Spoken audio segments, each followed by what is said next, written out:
मैं देश की जनता से ये बात कहना चाहता हूँ कि ज़रा सोचिए, 2012 में जो लोग महंगाई को लेकर पेट्रोल डीजल गैस के दाम बढ़ने की वजह से सड़कों पर आ गए थे, सरकार के खिलाफ आंदोलन उन्होंने किया था। हाँ, देश भर में पूरा आंदोलन चलाया था सरकार के खिलाफ। और उस वक्त सरकार क्या कह रही थी कि हम पेट्रोल डीजल के गैस के दाम को कम करना हमारे हाथ में नहीं है, इनके दामों को हमारे कंट्रोल में नहीं है, हम इसको कम नहीं कर सकते। उस वक्त ये सरकार कहती थी और आंदोलन करने वाले कहते थे कि इसको कम करो, इसको आसानी से कम किया जा सकता है, इसकी एक्साइज ड्यूटी वो ये फलाना देखो, हमारे पास पूरा कैलकुलेशन है, हम सब कुछ करा, हम पेट्रोल डीजल दाम की हम कम से कम 40-45 रुपये में दे सकते हैं। ये उस वक्त आंदोलन में शामिल हुए बड़े बड़े नेता लोगों ने ये बात कही थी। एक तरफ ये जो कम करने की बात कर रहे थे कि कम हो सकता है, और सरकार के खिलाफ आंदोलन कर रहे थे, और सरकार के लिए हमारे कंट्रोल में नहीं, हम कम नहीं कर सकते।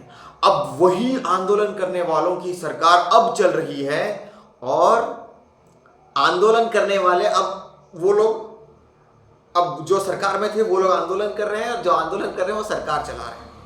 अब वही डायलॉग्स इधर चल रहे हैं, यानी कि सेम डायलॉग्स, बस इतना ही वो पलट गए हैं। उस वक्त की सरकार अब कह रही है कि महंगाई क्यों हो रही है, पेट्रोल डीजल पर गैस के दाम बढ़ रहे हैं वगैरह वगैरह। पूरे देश भर में ये लोग आंदोलन करने पे तुले हुए हैं और कर रहे हैं सड़कों पर आकर। और उस वक्त जो विपक्ष में थी, आंदोलन कर रहे थे, वो अब सरकार में वो कहते हैं कि दामों को कम करने की जो सिस्टम है वो हमारे हाथों में नहीं है, हम इसको कम नहीं कर सकते हैं। देश हित में जो भी ये जो महंगाई बढ़ रही है, जो पेट्रोल डीजल दाम और गैस के जो दाम लगातार बढ़ रहे हैं, ये देश हित में बढ़ रहे हैं, राष्ट्रवाद का नारा दिया जा रहा है सरकार द्वारा।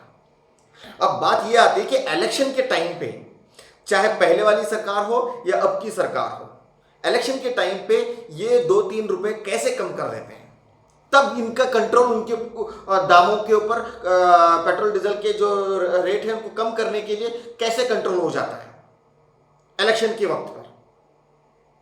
लेकिन दूसरे वक्त पे इनके कंट्रोल में नहीं होता है, लेकिन इलेक्शन होने से पहले, कुछ दिन पहले, ये इनके दामों को कंट्रोल करना इनके सरकार के कंट्रोल में आ जाता है।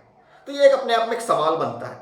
तो आखिर यहाँ पर सरकार हो या जो पहले की सरकार हो या अब की सरकार हो, आखिर ये क्या चाहती है, ये क्या साबित करना चाहती है, आखिर ये लोग देश के साथ, देश की जनता के साथ क्या कर रहे हैं, इस बात को समझना बहुत जरूरी है।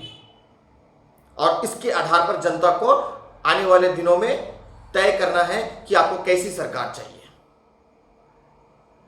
इतनी बात कहकर अपनी बात खत्म करता हूं।